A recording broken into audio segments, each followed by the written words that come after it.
Ancient tombs built high on mountains in Peru, completely off limits to the public, a mysterious castle in Turkey where strange rituals were said to have taken place, and a haunted Mayan cave. These are forbidden archaeological sites experts aren't allowed to enter. Los Pinchudos is an archaeological site in Peru known for its ancient tomb. It's found in Rio Abacio National Park, high up in the mountains, where at one time the Chachapoya people lived. Chachapoya may loosely translate to the cloud forest, which would make sense. They built their tombs in caves high on the cliffs, way above the jungle floor. This of course made them difficult to reach, protecting the graves from harsh weather and looters. These tombs, which hold human remains and artifacts, have only been seen by a handful of archaeologists since the site was rediscovered in the 80s. It's remote and it's hard to get to, which is one reason why the site is so mysterious. The government also made Los Pinchudos a protected area in 1990, so it's closed off to the public. On top of that, the area is home to rare animals like the yellow-tailed woolly monkey. Just another reason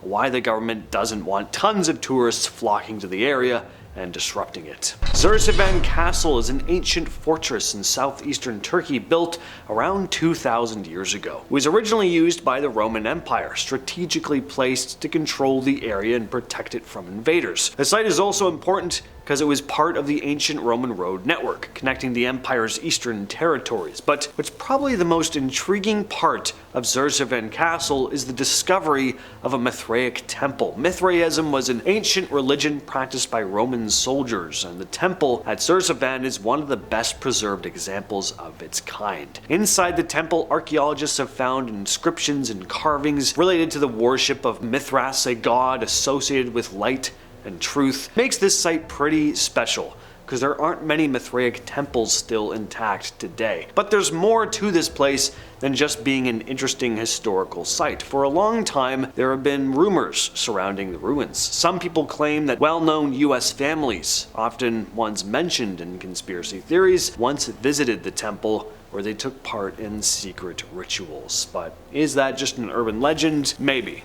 Good luck finding out for yourself though, because access to the site is restricted. Cactus Hill is an archaeological site in Virginia. It's pretty important when it comes to understanding the early history of humans in North America. It's believed to be one of the oldest places where humans lived in the Americas, dating back over 18,000 years. That's a really long time ago, during the Ice Age. Archaeologists have found tools and signs of ancient campsites here, showing that people lived in the area long before many researchers originally thought. The site is in a sandy area, which helped preserve tools and artifacts. Most of these are made of flint, showing that the people at Cactus Hill were hunter-gatherers, using these tools to hunt and survive.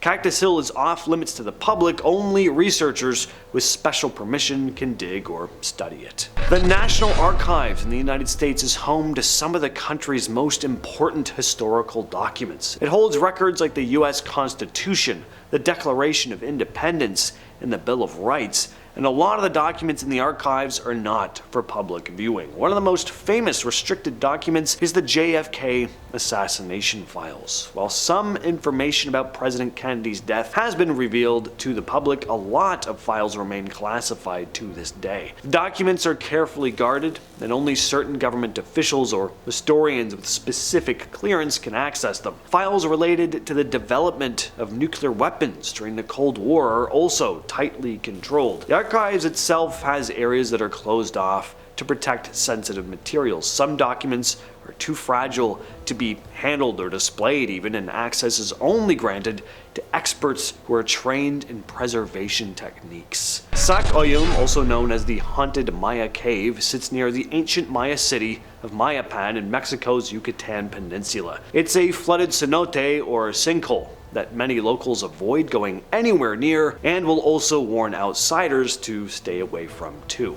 Based on it being known as a haunted cave, you can probably guess why. The place has a pretty eerie reputation. The area is so feared that even some archaeologists are hesitant to explore it. The place is full of bones. Some animal, some human.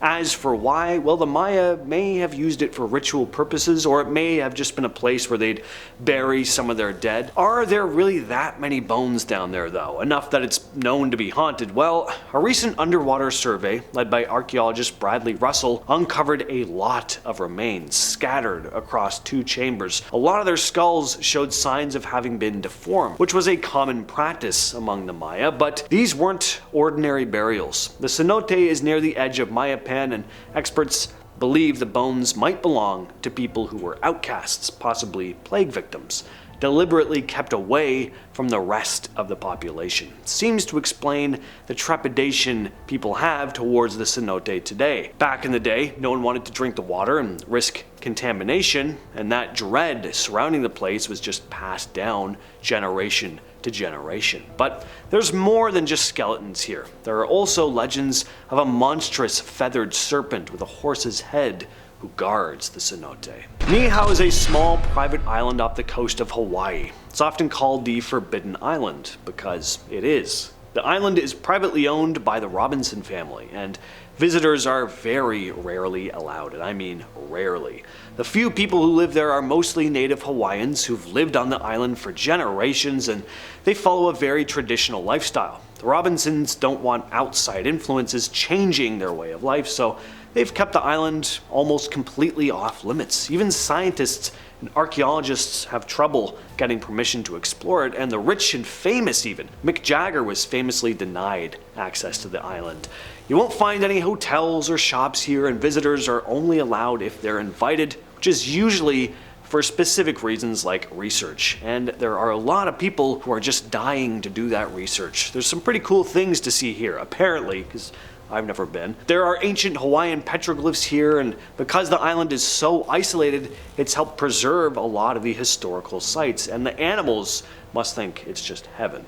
Diego Garcia is a remote island in the British Indian Ocean Territory. It's one of the most tightly controlled and mysterious places on Earth. In the 70s, the British and US governments forcibly removed the local population to make way for this massive American military base, and ever since, the island has been fully restricted to outsiders, giving rise to a whole whack load of conspiracy theories, mainly that the government does some really bad stuff here, and I would not be surprised in the slightest. One of the most likely rumors is that the island was used by the CIA for secret rendition programs, where prisoners were kidnapped and tormented in hidden locations.